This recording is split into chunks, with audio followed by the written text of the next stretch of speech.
Assalamualaikum warahmatullahi wabarakatuh. Apa kabar teman-teman? Semoga selalu dalam keadaan sehat dan tetap semangat ya. Hari ini ketemu lagi sama Budia di pelajaran IPA atau Ilmu Pengetahuan Alam. Kelas 2, tema 2. Dengan materi mengenal wujud benda, sifat-sifat benda, dan jenis-jenis perubahan wujud benda. Yuk teman-teman, kita simak sama-sama materi IPA yang Budia berikan. Pengertian benda. Benda adalah segala sesuatu yang ada di alam, ada wujudnya atau nyata. Benda terbagi menjadi dua, yaitu benda hidup dan benda mati. Benda hidup atau makhluk hidup diantaranya adalah manusia, hewan, dan tumbuhan. Selanjutnya benda tidak hidup atau benda mati, yaitu benda padat, gas, dan cair. Kita bahas pertama yaitu benda padat. Benda padat adalah suatu benda yang berbentuk padat, mempunyai bentuk tertentu, tidak mudah berubah bentuk dan volumenya. Contoh benda padat yaitu besi, batu, kayu. Dan teman-teman bisa lihat di sekitar teman-teman ada meja, bangku, ada lemari, bangku, meja, pulpen, pensil, kemudian ada kain dan tanah. Itu adalah contoh benda padat yang teman-teman. Nah, teman-teman boleh lihat di rumah teman-teman ada apa saja contoh benda padat. Pasti banyak ya teman-teman. Selanjutnya benda cair. Benda cair adalah suatu benda yang berbentuk cair, mempunyai sifat mengalir, basah, bentuk tidak tetap, atau menyesuaikan dengan tempat serta volumenya tetap. Contoh benda cair yaitu air dalam gelas dan botol, susu, minyak, jus atau sirup, cat, dan madu. Dan masih banyak lainnya ya teman-teman yang berbentuk cair. Lalu benda gas. Benda gas adalah benda yang berbentuk gas, bisa berbentuk cair maupun padat, yang mempunyai sifat mengisi ruang, mengalir dan berubah bentuk, namun berbeda dengan benda cair. Contohnya yaitu tabung gas, balon, asap, balon udara, dan ada juga uap air. Sifat-sifat wujud benda apa saja ya teman-teman? Sifat-sifat dari wujud benda? Mari kita lihat ulasan berikut. Sifat dari benda padat yang pertama, bentuk dan volumenya tetap. Nah, di sini ada gambar sebuah batu. Kemudian dimasukkan ke dalam gelas, bentuk batu tetap sama ya teman-teman. Nah, dipindahkan lagi ke dalam tangan, digenggam, bentuknya pun tetap sama yaitu batu. Jadi bentuk dan volume batu tidak berubah walaupun dipindah ke berbagai tempat. Contoh sifat benda selanjutnya nomor 2, dapat berubah bentuk dengan cara tertentu. Misalnya kayu dibentuk menjadi meja dan bangku. Kemudian ada kertas dibentuk menjadi pesawat mainan. Nah, bentuk benda padat dapat berubah ya teman-teman jika dipotong, ditekan, ditumbuk, atau digosok. Jadi ada prosesnya ya, mulai dari benda padat yang kokoh dan kuat, kemudian menjadi bentuk seperti meja, bangku, atau lainnya. Selanjutnya yang kita akan bahas sifat benda cair. Yang pertama, bentuk sesuai wadah. Jadi air di dalam botol bentuknya mengikuti botol. Kemudian air dituang dari botol ke gelas, bentuknya berubah mengikuti bentuk gelas. Teman-teman boleh coba nih di rumah. Sama tidak ya bentuknya sesuai wadah, yaitu sifat benda cair. Contoh sifat benda cair yang kedua yaitu volume tetap. Benda cair yang dipindahkan ke tempat yang berbeda, yang berubah hanya bentuknya saja, sedangkan volumenya atau isinya tetap. Dan sifat benda cair yang ketiga, permukaan benda cair yang tenang selalu datar. Air dalam botol tetap datar meskipun botol dimiringkan. Nah, ini teman-teman juga bisa nih coba di rumah ya. Nah, teman-teman dapat praktekkan di rumah dengan menyimpan air di dalam gelas, mangkuk, atau botol.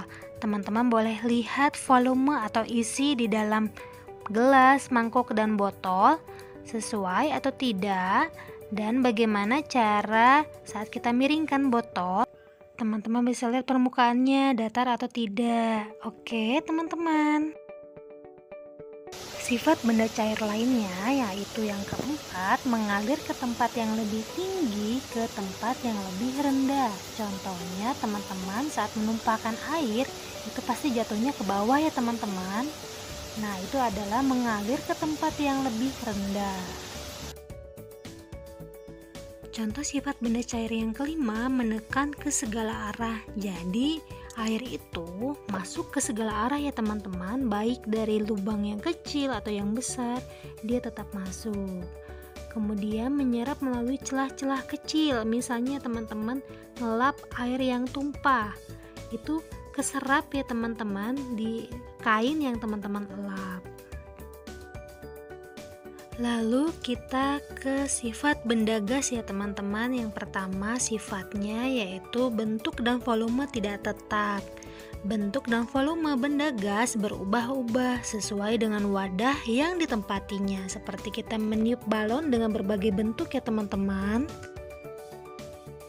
Sifat benda gas yang kedua, menempati ruang. Contohnya dengan meniup sebuah balon. Dan yang ketiga, menekan ke segala arah. Sama ya teman-teman, meniup sebuah balon. Jadi di dalam ruangan balon itu sudah terisi dengan gas dan membentuk sebuah gelembung balon. Selanjutnya, jenis-jenis perubahan wujud benda apa saja ya teman-teman? Terdiri dari 6 perubahan wujud benda, yaitu mencair, membeku, menguap, mengembun, menyublim, dan mengkristal. Kita lihat ya teman-teman proses perubahan wujud benda dari ke-6 perubahan wujud benda. Proses perubahan wujud benda yang pertama yaitu mencair. Perubahan wujud benda dari padat ke benda cair, yaitu contohnya es batu menjadi air. Kemudian ada lilin yang meleleh saat dipanaskan. Kemudian ada mentega atau coklat yang dipanaskan. Lalu ada es krim yang didiamkan akan menjadi air atau mencair ya teman-teman.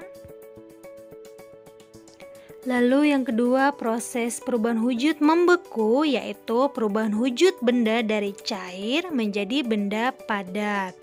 Contoh dari proses perubahan wujud membeku yaitu air yang disimpan dalam freezer atau kulkas menjadi es. Contoh lainnya ada puding, yaitu benda cair yang berubah wujud menjadi benda padat. Selanjutnya perubahan wujud menguap, yaitu perubahan wujud benda dari cair ke gas. Contohnya, air yang dipanaskan mendidih menjadi gas atau uap air. Kemudian, cucian atau pakaian yang basah saat dijemur menjadi kering. Selanjutnya, proses perubahan wujud benda yang keempat yaitu mengembun, di mana perubahan dari benda gas menjadi benda cair. Contohnya, titik-titik air embun di pagi hari.